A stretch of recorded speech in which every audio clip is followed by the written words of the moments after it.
Hi everyone, welcome to this new video. In today's video, we're going to see how to create custom artifacts. So similarly to the case in which we were creating custom definitions for metrics, we can do something similar to create custom definitions for artifacts.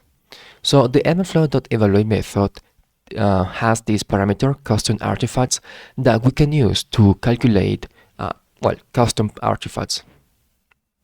So first I'm going to import some packages and set the tracking URI.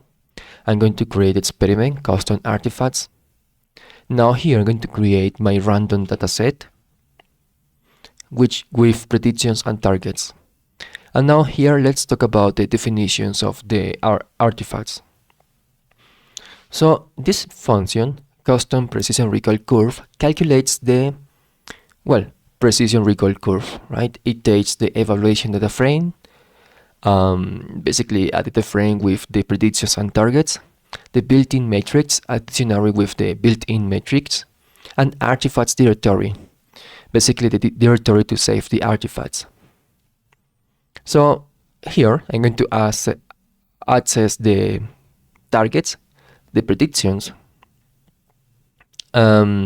Here I'm calculating the precision recoil curve using scikit-learn and returning the figure object, right, that I get from scikit-learn. So we have a dictionary with the name and the figure object. Now, in addition to images or figures like this definition, we can also have like files. For example, in this case, I have this custom CSV output, which will return a CSV file. So here I copy the evaluation data frame first, then I create like a custom column, right? And then I'm using the artifacts directory to write the CSV file. I use eval.df to CSV to save the CSV file to this location, and then I'm returning the path in this case. So I have my dictionary with the name of the artifact and the path to this particular file. So let me run this. And now I can use these custom definitions within my evaluate method. So I'm passing the evaluation data frame, the classifier or the model type, which is a classifier, targets, the column, the name of the column with the targets or labels, the predictions, and then here I need to use custom artifacts parameter to pass my list of custom definitions for the artifacts, which are the custom precision recoil curve and the custom CSV output. So let me run this.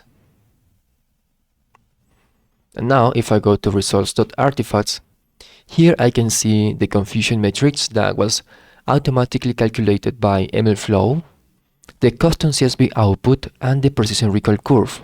Right, so here we have the path, and we can see the is under ML runs, the experiment ID, run ID, etc.